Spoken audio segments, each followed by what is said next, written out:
855-657-32. Yes, indeed. All right, everybody, welcome back to another episode of Not So Wide Divide. Today, it's just me and Cody.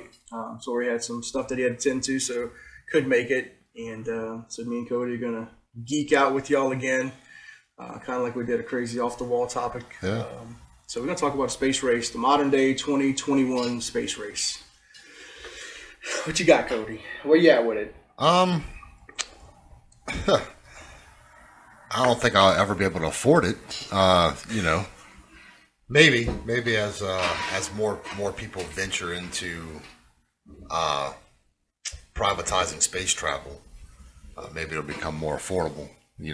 What was the price? I want to say it was something astronomical, like 250,000 a passenger or something like that, and not a long time either. Like that, I think they went up, flew around for like maybe 5 minutes or so. Bezos was in space for 12 minutes, right? And then crazy.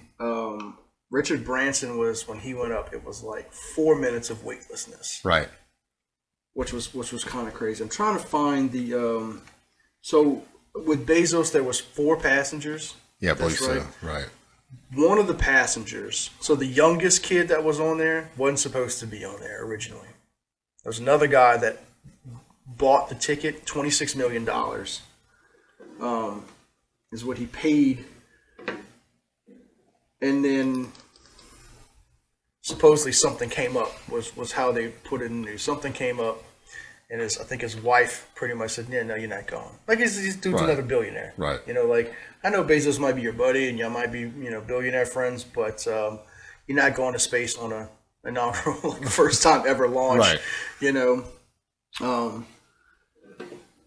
And then, so he couldn't do it. So his employee's son Wanted to go. that took his place. That's pretty on the cool. thing. So yeah, that was pretty cool. But But I know, like, who was the first dude that did it? What's his name again?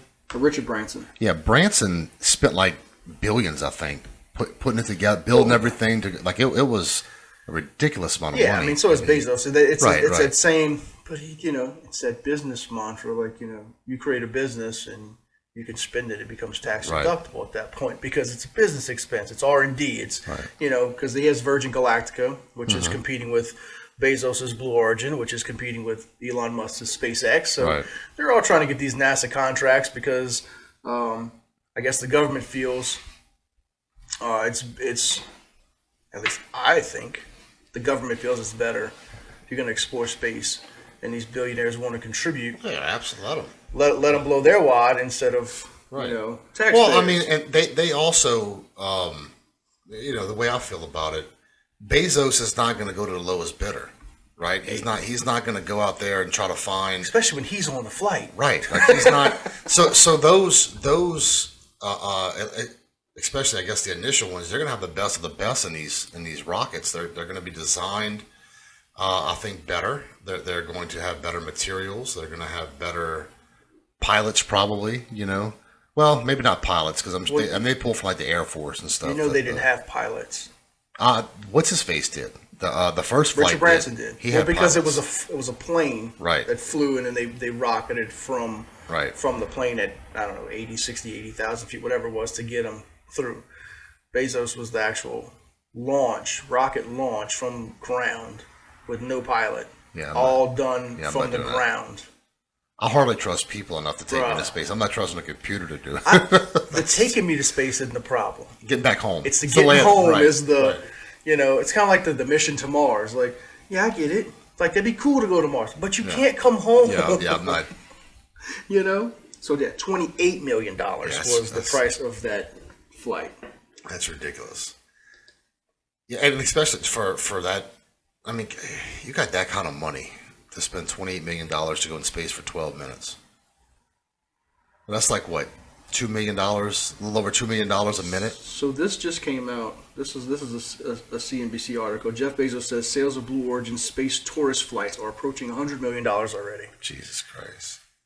So this isn't the elite. Money. This is the elite of the elite, right? That can potentially do that. And I don't know what it costs, like you said. I mean, to launch the, Yeah, I'm sure the fuel cost and everything else is. But again, it's with government contracts comes the bidding process. You get the political side of it with I owe this person a favor because they did this and that. You would think that a lot of that would be cut out of Bezos wanting to go to space, and he would pay for getting the best of everything.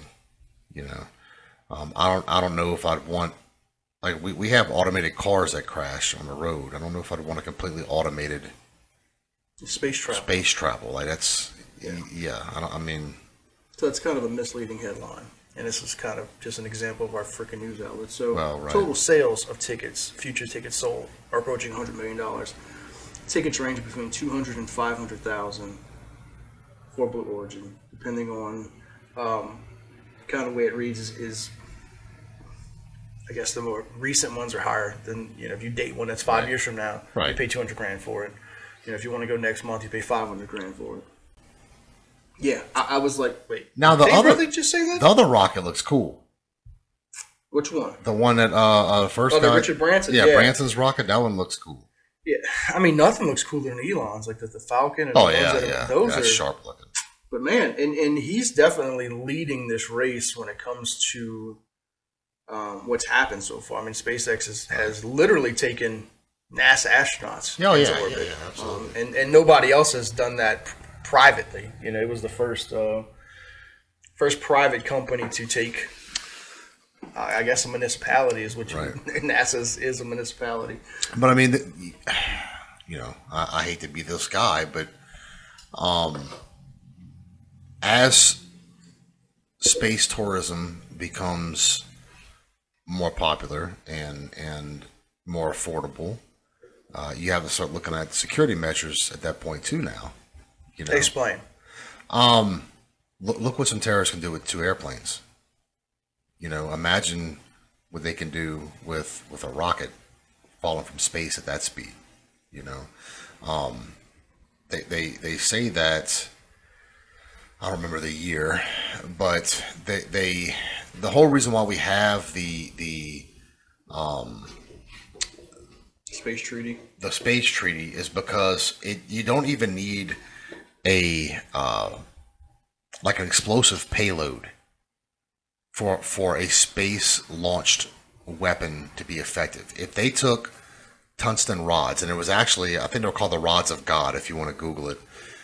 There were plans that people have drawn up that it's basically a telephone pole sized tungsten rod dropped from space. It would do more destruction than a nuclear weapon. You wouldn't have the fallout, like the nuclear fallout, but you would have a more devastating blast. So 20 foot long, 1 foot in diameter, tungsten rods dropped from orbit will reach speeds up to 10 times the speed of sound. Will penetrate hundreds of feet into the earth, destroying any potential hardening bunker or secret underground site. I mean, that's just a... Yes. I mean, kinetic energy is something that's pretty important. You know Right. what I mean, when you get something that's fallen from, I don't know what, the 40 miles or something like that, where it would be right outside. I mean, these things will reach terminal velocity, but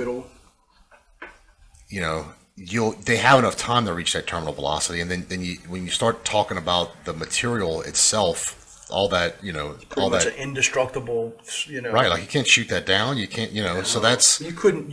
I mean, something going that fast. I mean, it would have to be, and we don't even have the technology to be able to shoot something down that's moving that fast. And it's not, and that's gravity driven. It's not computerized. It's not right. They literally just the whole pinion from the top of the Empire State Building scenario. And I mean, we have some pretty good technology, but I would imagine that a 20-foot long, 1 foot in diameter object is pretty hard to hit traveling at that speed. Yeah. But then you say something like, I mean, again, this is the elite of the elite that can even play in this ballpark. Oh, right. But I mean, look how much money Bin Laden had. Well, that's where I was going with it. If people look at like Jeff Bezos now, we're $200 billion, and they're going, wow, like, oh my God, he's the richest man in the world. And yes, that you know of. I can promise you, Right. Jeff Bezos doesn't hold a flame to some of these Saudi guys. Oh yeah. Probably not even to Putin. Well, they say that, and then this was years ago when I was just messing around on Google. They estimate the actual richest man on the planet is the head of the Chinese mafia. Like it's not. But yeah, without it, it's crime lords and that kind of stuff. Well, I mean, look at the the guy that in that was it late '80s, early '90s, cocaine guy from Colombia. They're still trying to round up his hippos that he had. Not that long. Oh, you talking about Castro? No. Not Castro. God dog it. I know you're talking about. I'm Yeah, having a brain my fart. drug kingpin knowledge isn't. Oh No, damn! I got so many. I know who you're talking about. But yeah, I mean, God dog it. And he was. It's gonna kill me. Like I'm not gonna be able to concentrate till we find his name because it's on the tip of my Let tongue. me look it up.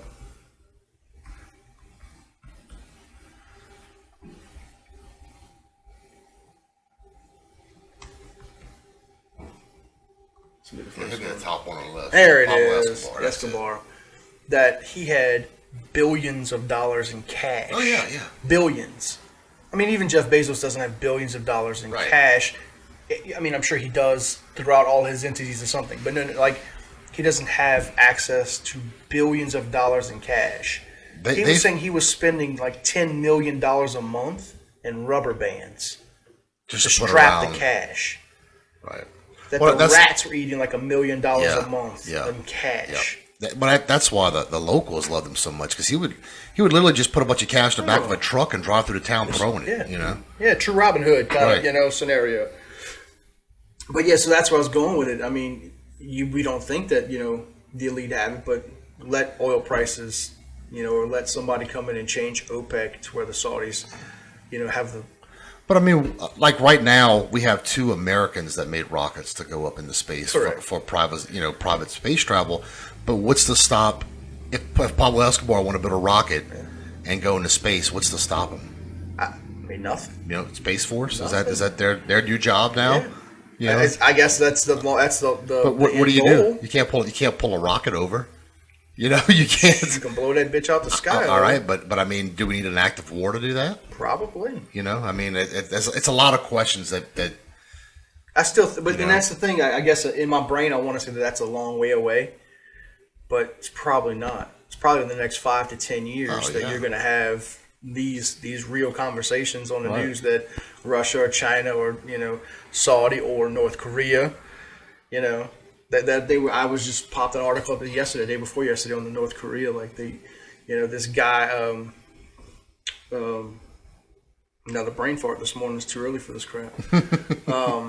The North Korea dictator, Kim Jong-un.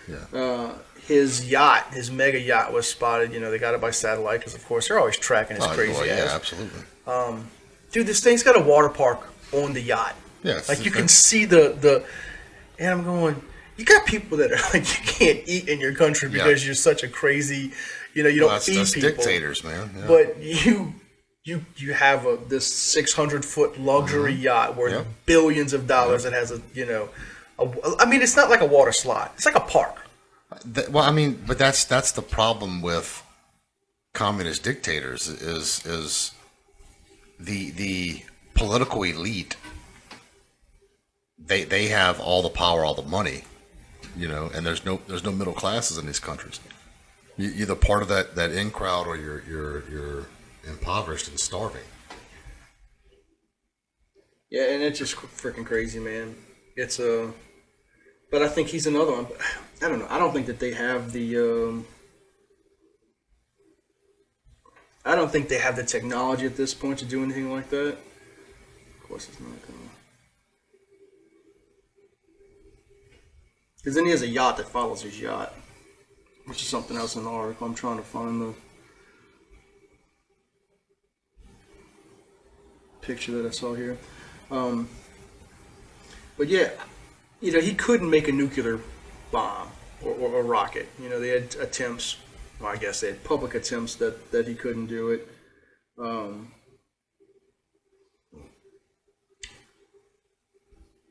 We need a Jamie. Right. I don't want to have one much.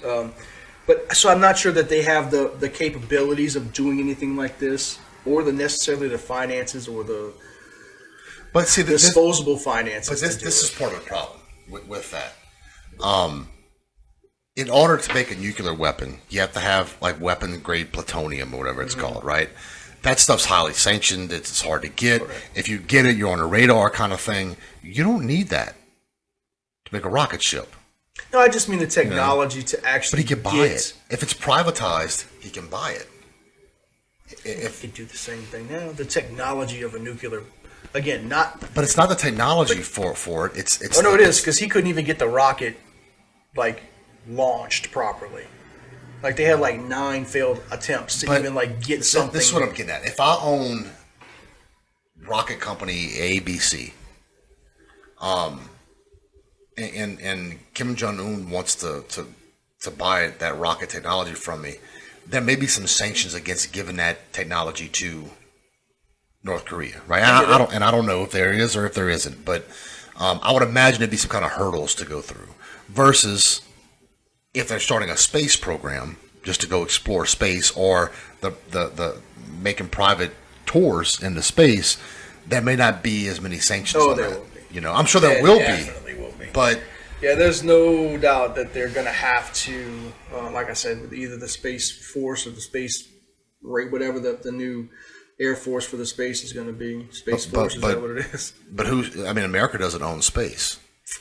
We have America a space. doesn't own the globe either, but we control that. I mean, I get that, but we have Space Force. But what happens if Russia and China make their own Space Force? Like we don't need the American Space Force coming over here and trying to enforce their Western ideals on our tourism of space. No, I agree. You know what I mean? 100%. So I mean, it's the same thing. I mean, with the Navy or anything, right. Every country kind of. But I think there's definitely some things that need to be figured out quickly, because especially if they're already making that kind of money, that $100 million. It's got $100 million of flights Of pre-sold. pre-sold flights. But that's a big market, man. And again, I mean, I'm not saying it's but for $200,000 for something that's 10 years away, it's still an elite process, right? Oh, absolutely. But it absolutely opens the door for a whole lot more people than I originally, when I read that article that said, I mean, $200,000. And that's now. It's only going to get cheaper. Right. Like, I mean, right. everything it only gets cheaper, when it comes to down the road. That's what I'm saying. In 10 years, if it's $200,000 and I can buy a ticket now. And especially if, Russia, and I'm just saying Russia, just, ABC country, that's not the United States, gets involved in that industry, it may not be as expensive for them to build, produce, and put a rocket up. So if I've got 200,000 disposable income, flying to Russia and getting on it and going up for 12 minutes, may be worth the trip. Where look China, Japan, whatever. Or just, you can compare that to the whole, like weight loss surgery. Right. Weight loss surgery in the United States costs you $50,000. You go to Tijuana and get it for $2,500. Right. And people do it every day. Right. I personally know a handful of people that have done it. I know a few as well. And again, is it risky? But if you're in that situation, like, man, I really want to get this done, and I can't afford it, and I can't afford the $50,000 here, $2,500 is a trip. Right. It's just a standard vacation to most people. Yep. You spend it on a week's vacation. Most, right? Yeah, it's cheaper than most vacations. So if I can do that and just go, I'm not going to go on vacation this year, so I'm going to go to Tijuana lose this or whatever 120 pounds. Right. Yeah, Tijuana, here we come. Right. And it's again, so man, that's a good point. That if that does become public to multiple countries and it comes, and then you open up the whole another. Oh man, you're talking about like just the flight controls. And you imagine like 50 space flights going off in a day somewheres. Like a private, like a. Now, I'm just 10 fall hat kind of stuff. Just kind of spitballing. ideas, but if that round trip was 12 minutes or 12 minutes of weightlessness, so you're looking at what? How long was it? 30 minutes? No, I don't think it was 30 minutes. But how long does it take to fly to Europe right now from the United States? It's like a 20-something hour flight? No, it's not quite that long, but it's a 12, 15-hour flight maybe. So if I went up to space first and then came down and landed in Europe, wouldn't that be faster? Like, yeah, but you're not bringing luggage to Europe. It's a space, yeah. I've been you know what I'm saying? Like going right. But what I'm getting at is going up that high, atmospheric, because flights right now, like a commercial flight, doesn't go up that high. No, 30,000 feet. Right.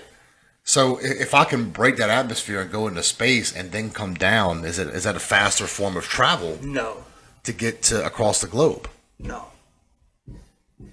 I can't. No.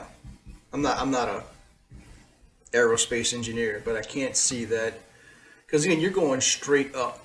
Right. You're not. Bezos and them literally, like, they didn't land in the same spot, but they landed in the same state. Right. They were still like in his little community. But what I'm getting at is the higher up I am, the shorter distance I have to travel. I mean, not necessarily. To come down across the 20 globe. miles left to right is 20 miles left to right. Right. To go up and to go down. But I'm going up faster. I get that. So you talk, and you're also talking about a sphere. It's basically a triangle, right? If I want to get from up. Yeah, no, down. I get that. So my distance is not across the bottom of the triangle, right? So it's still the same distance, but I'm going up. Yeah, no, I understand what you're. I get that. Down faster. So those 2 points of travel are faster than flying. Of course, there's less wind resistance and less, Well, that's the whole Concorde thing. Remember Concorde? Right. It was the same. They flew at like 45 or 50,000 feet, and was able to fly much faster because less wind resistance. Right. But it's cost, right? Well, and that's why they no longer exist, because the amount of people that you got to put on this plane just to make the flight break even.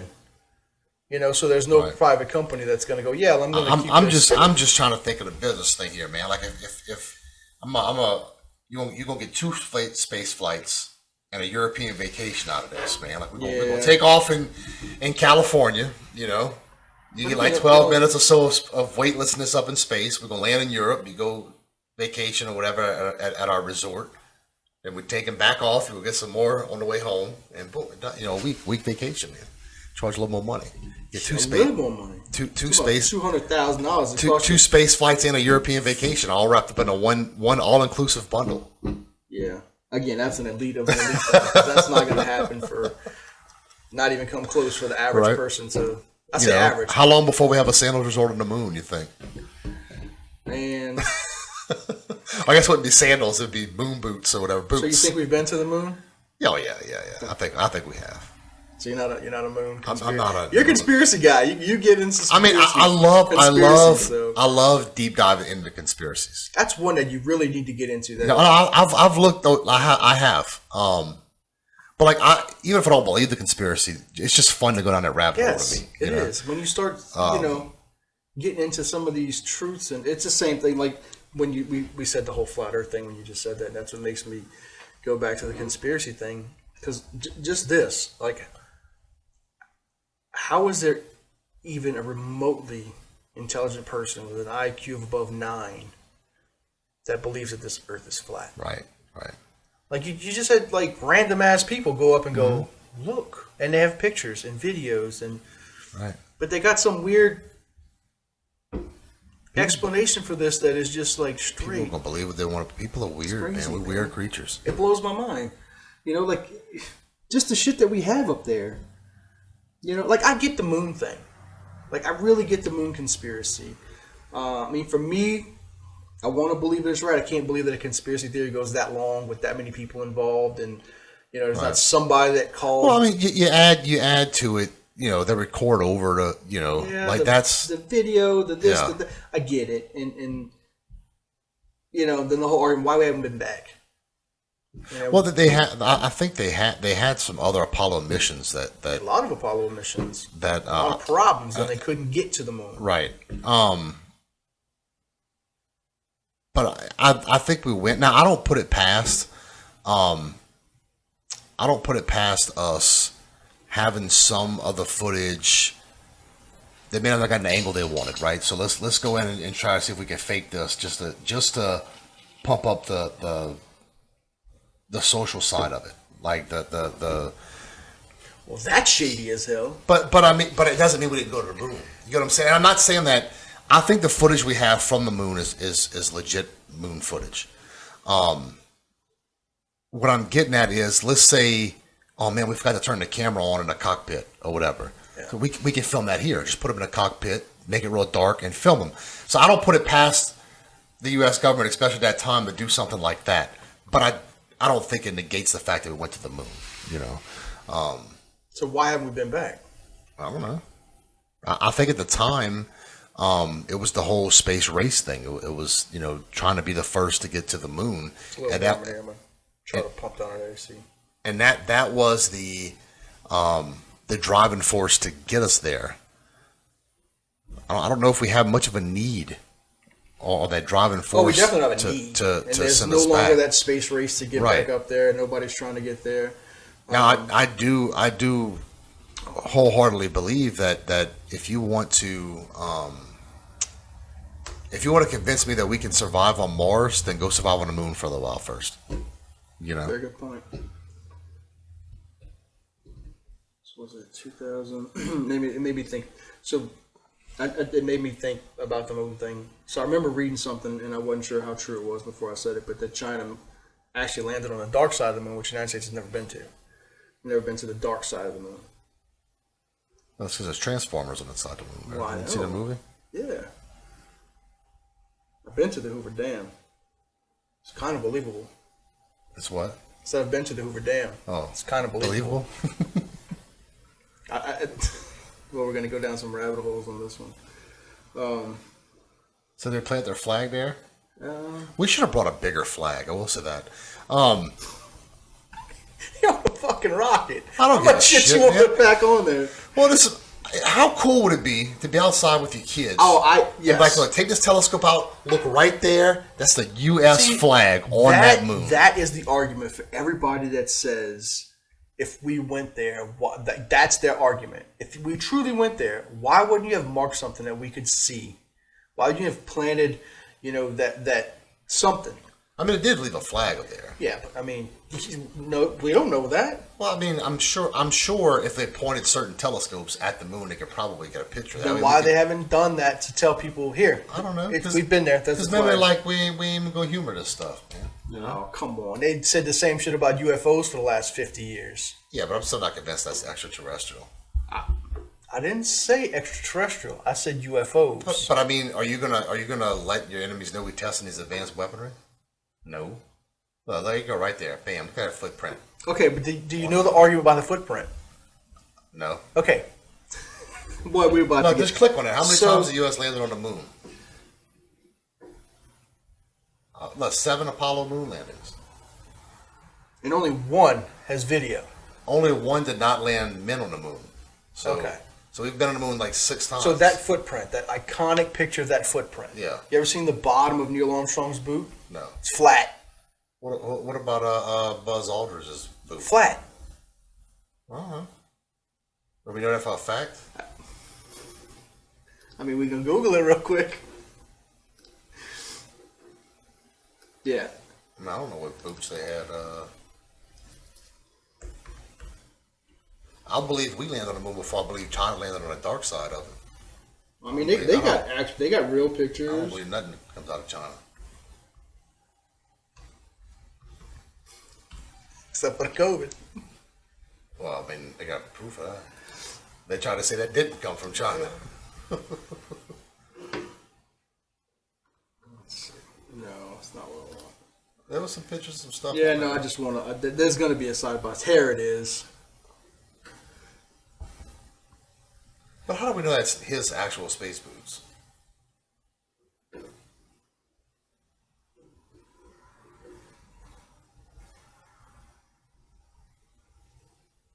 There's probably something debunking that, I'm sure.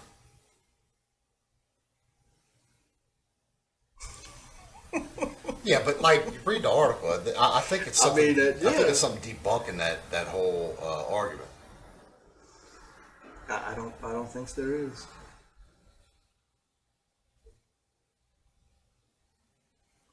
And these are the boots that are in the Smithsonian.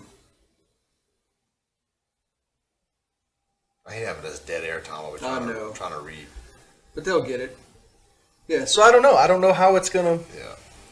But I mean, that's one of the biggest conspiracies when it comes to the moon. I'd have to read it. Is that? Well, here's another one. No, that just confirms it. This whole hoax thing. So here's another one. See, look, this is the actual suit from Apollo 11. Right, but like you see those blue boots right there to the left. I mean, well, to my left, you're right. That goes over his boot. And look at the bottom trim of that. That's what I'm saying. Right. But this definitely wasn't taken in space. This looks like it was taken in the recording of the. Well, I mean, I get that, but so look in this. Look in this one right here. That's these. It covers his boots. Okay. That's to stop the suit itself from being punctured. And if you look, what about the ripples in the flag and the wind? And there's no wind. And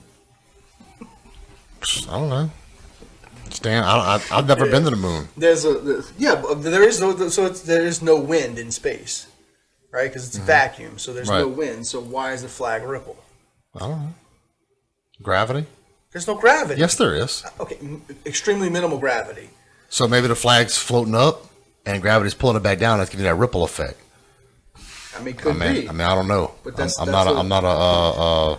Yeah, I'm just throwing out the argument of. I think we've been there, man. I do too. Again, because I'm not a conspiracy theorist. But see, my biggest part of that was how'd they get back, like off. I know they launched off of the from the I don't know, the Cricket rover, whatever it was called. This little thing right here. But that's what I would like to have seen footage of that thing taken back off. It doesn't look very flight worthy. But I mean, dude, look what.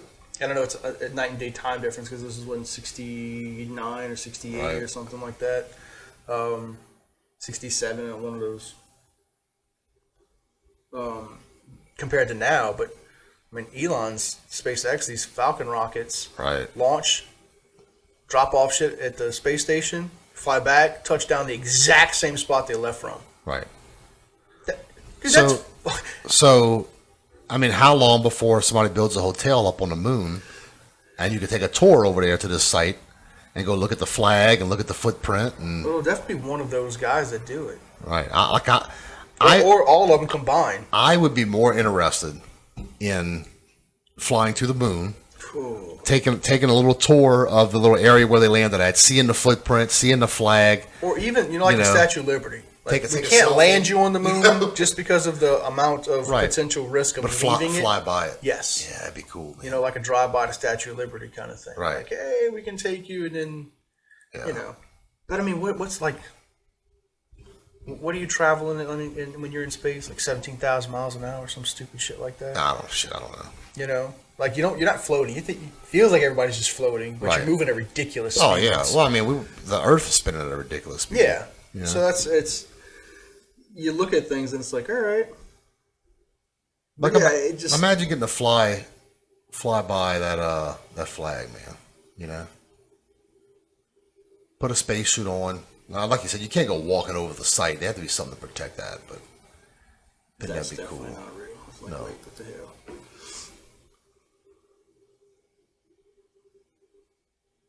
Yeah. So here's another explanation of why here's little boots, the bottom of the boots compared. Yeah. But it's just crazy. The whole thing that not 40 years ago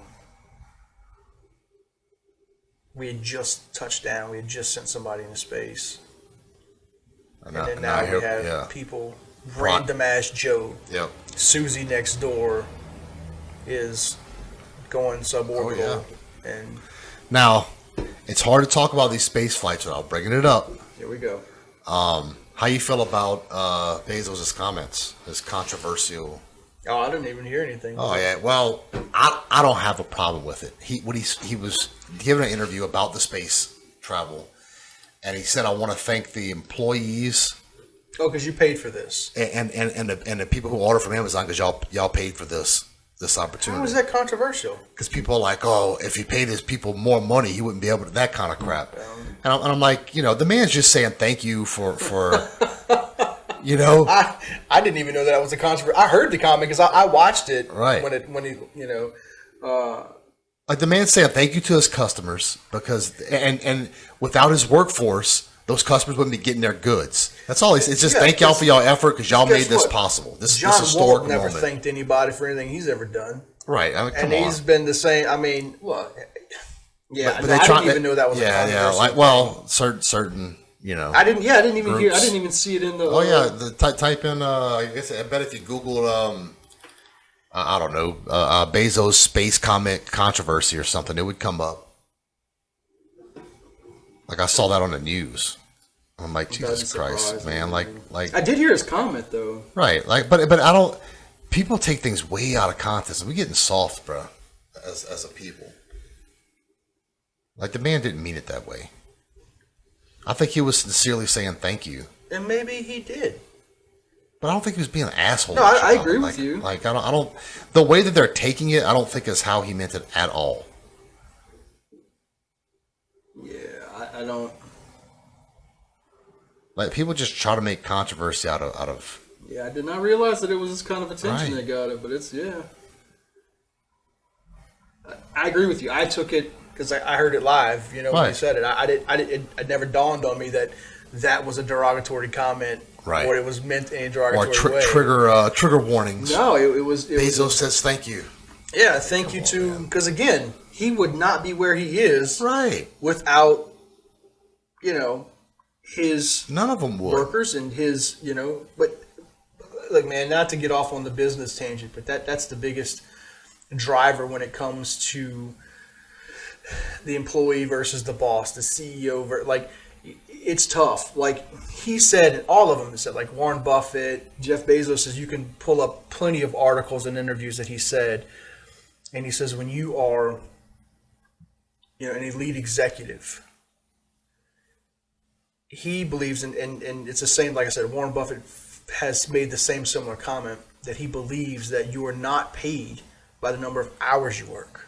You are not paid by you are paid to provide a few elite executive decisions, and you are held accountable for those decisions that you have made. And he's even made comments that he says my task in a day is to make 3 elite decisions.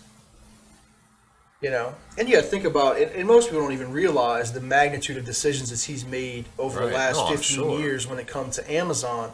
Like, man, the things that like he should pay his employees more. Then fine, he can pay his employees more, and he's going to reduce his workforce by 15%. Right. Then you'd bitch about that. Oh yeah. Well, he can afford it. Of course, he can afford it, but that's not the point. It's his decisions, his actions, his drive, his motivation, his fundraising. But and I guess my thing with that is, if you own a lawn care service, how many people whose grass you cut has came out and said, you know what, man, I think I'm gonna pay you a little bit more today for cutting my grass. Nobody. Just as a thank you because I value your work. Look, we randomly have people that you'll send an invoice and they'll write the check for $5 or $10. That's a tip. Exactly. Right. But they're not going to say every time you come out, you know what? I think that, I know you charge me $30, $40 or whatever to cut my grass, but you know what? I think you deserve more money. Yeah, charge me $50, an hour or whatever. I don't know how much. That definitely, doesn't happen.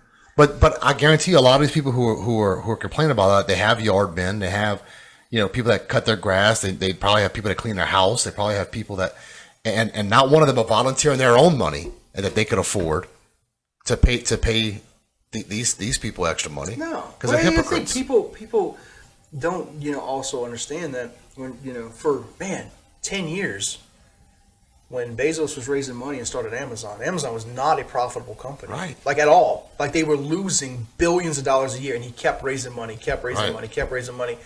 People weren't investing in Amazon People are investing in Jeff Bezos. Right. And then once his finally, came to fruition, it's the same thing with Tesla. Tesla's not a profitable company today. It was what I'm sure every major Fortune 500 company they have now at one point was. It's a lot different nowadays. So look, when you look at any kind of investment strategy, especially like when Ford became up, nobody was dumping tons of money into Ford or into GE without it saying, okay, when do you turn a profit? And at some point, it's in quarters, not in. You're talking about Tesla and Amazon and even Facebook went 8-10 years of losing billions. Well, now they make hundreds of billions a year. But dude, that's a foresight that 99.99% of people will never see, or if they even see it, have the dedication and the confidence in themselves to say it's going to happen. I'm telling you, that's something that just doesn't happen. So for them, and then to take it and to make something like this a passion project but Bezos, and I don't know about so much Richard Branson. I think he got on the boat just for attention. According to him, that was a lifelong dream to go into space, and he decided to do it. He had the money to do it. He wasn't getting any younger, kind of thing, and he decided that he was just going to do it. So he did.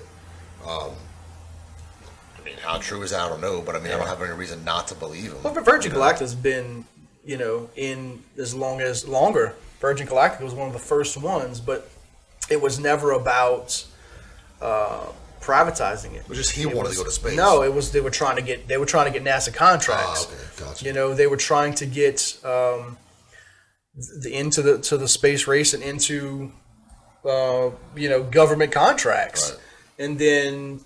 Of course, Elon won that because his technology was supreme, of course, to everybody else. And then Bezos was the first one that said, hey, we're going to space on this day, a year or so ago. Right. And then all of a sudden, Richard Branson thing came up. And I heard, I don't know where I heard it from, but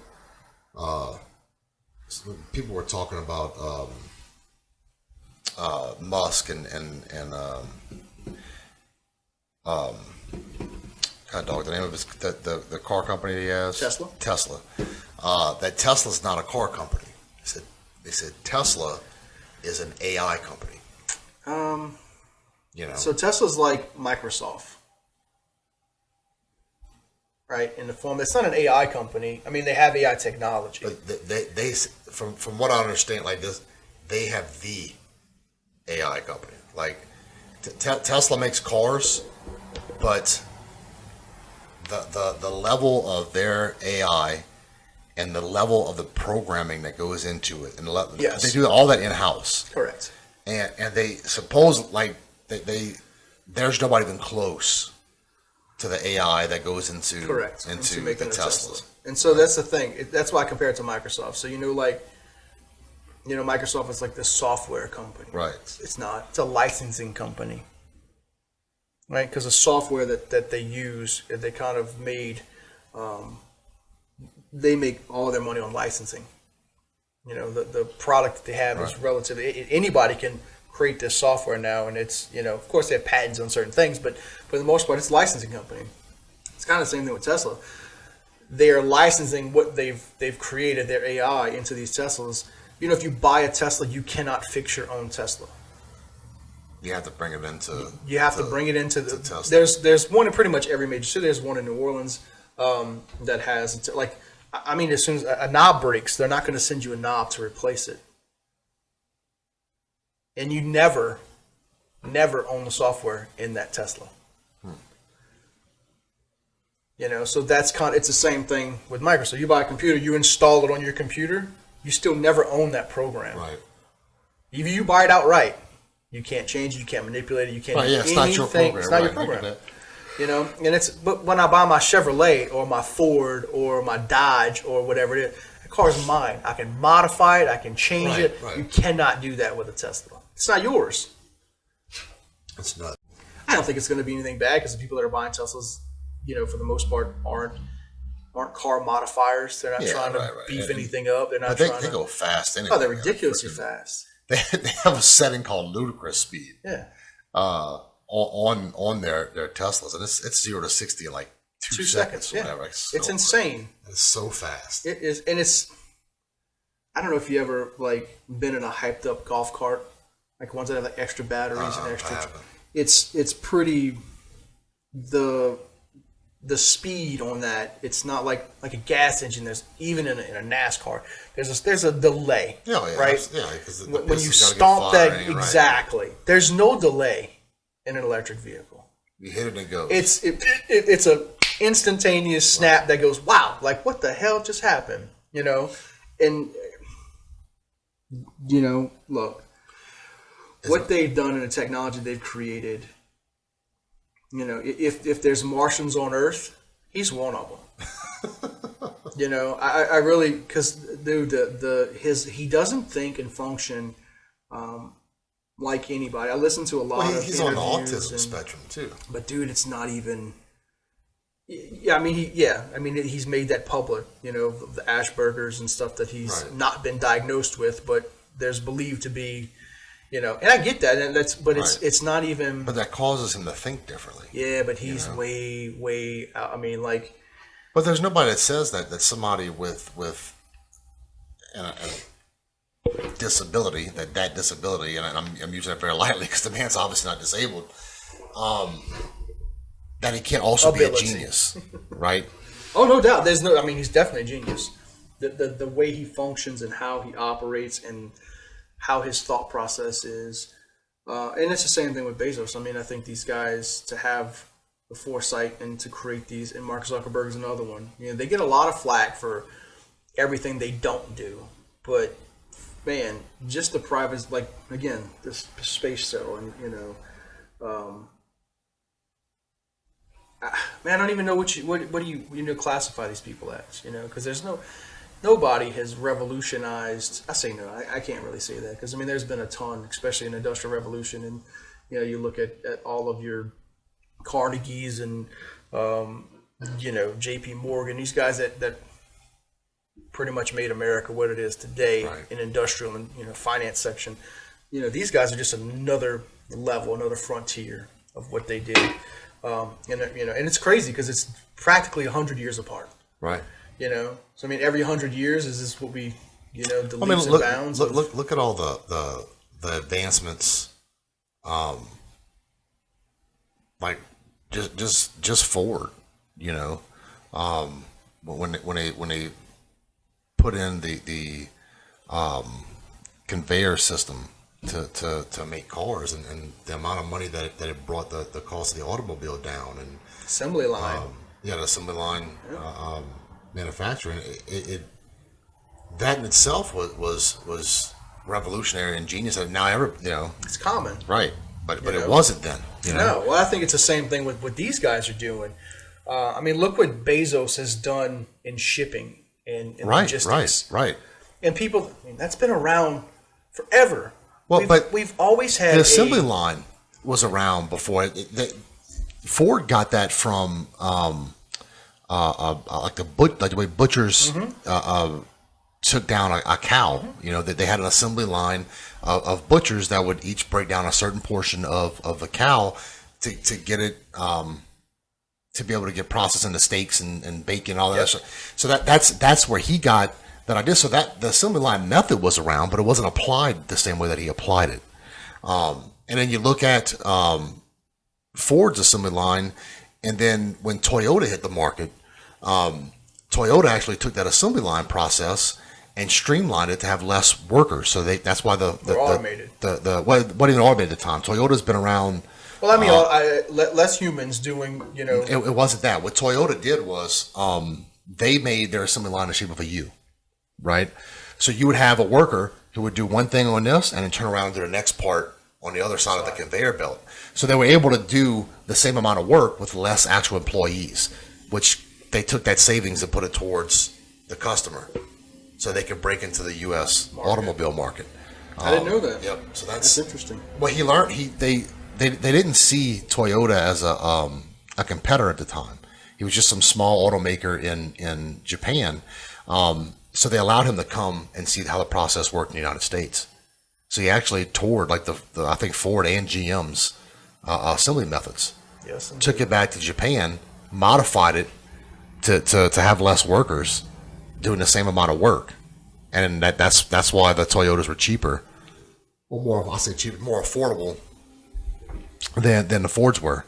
And that was their way into the market. So, but I mean, even something as simple as that, that's how they all do it now, you know?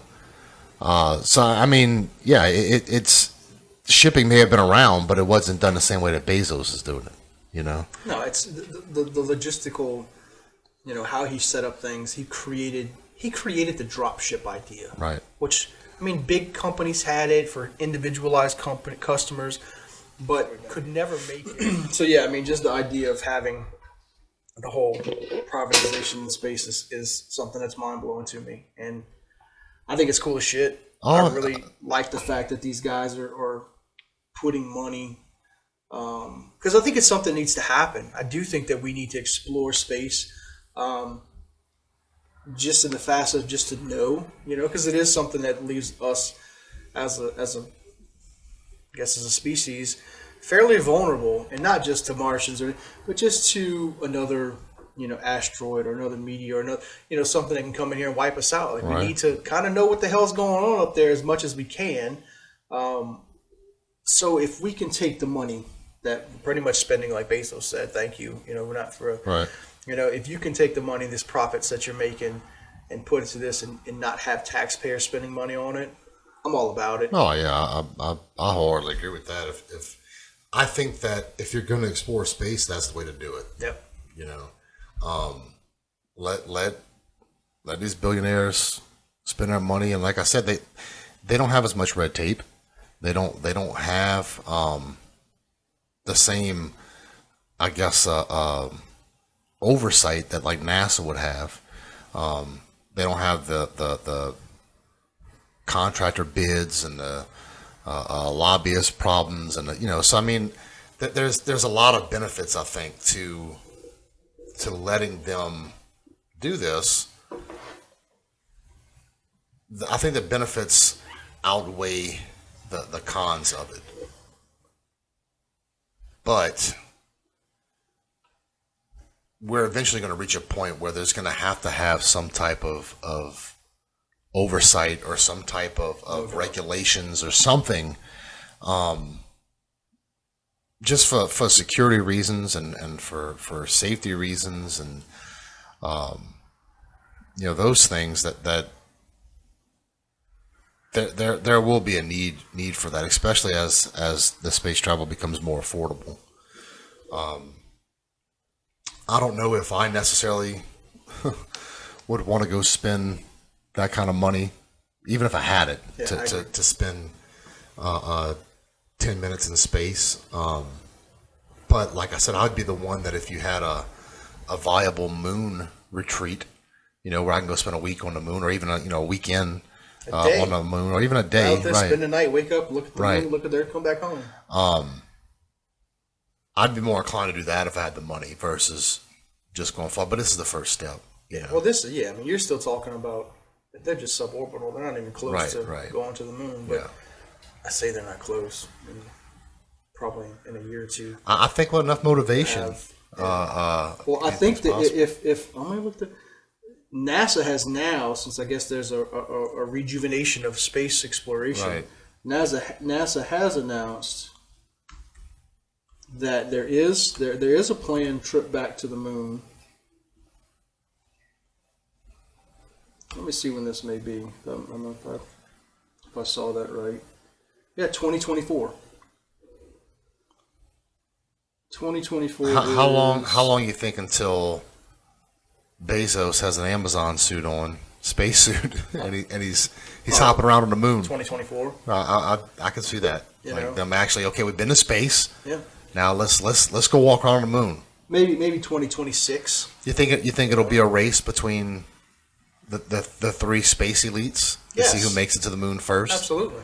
You know, first private citizen on the moon. Well, I say it's not going to be three, because I think Elon has no interest in anything but Mars.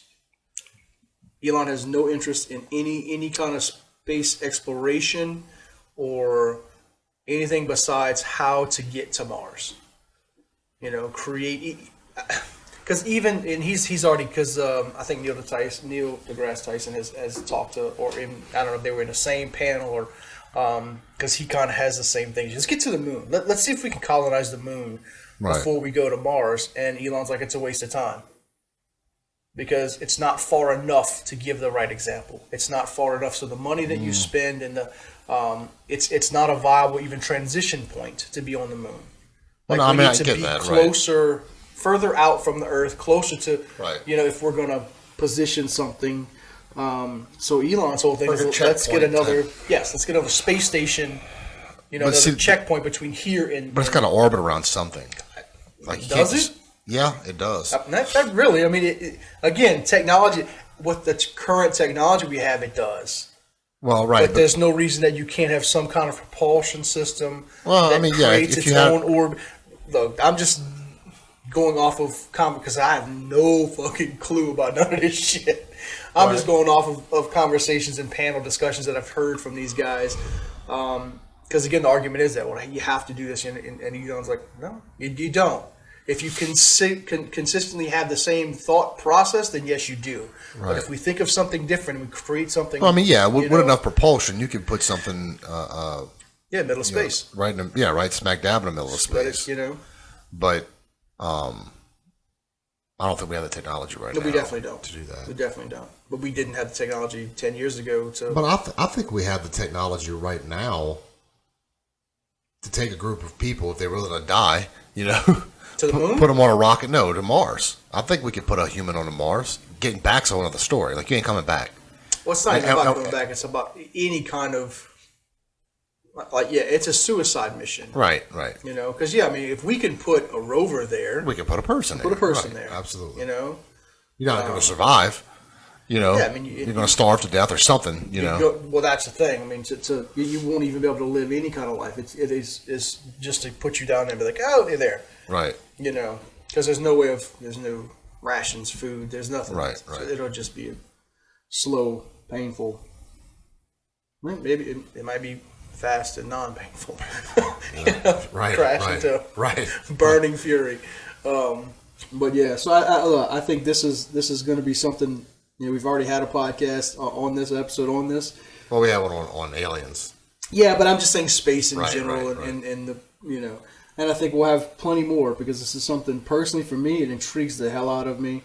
I don't know a whole lot about it. I do like reading crazy stuff about it and going down some rabbit holes and hearing these guys discuss their passion projects and seeing the technology and stuff that they come up with. So I think it's something that I do enjoy talking, especially with you, about when it comes to these things, because we both kind of, I guess, have the same position on them. That it's we're not experts or even.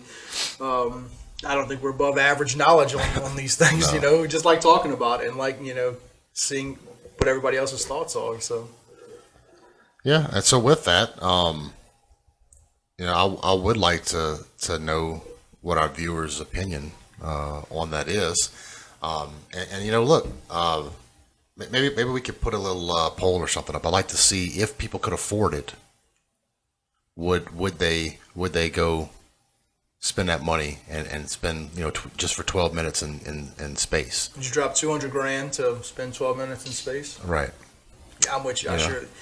If I had $1 million in the bank, I would not spend $200,000. Right. Even if I had Bezos money, I still don't think I'd spend $200,000. Yeah, you would.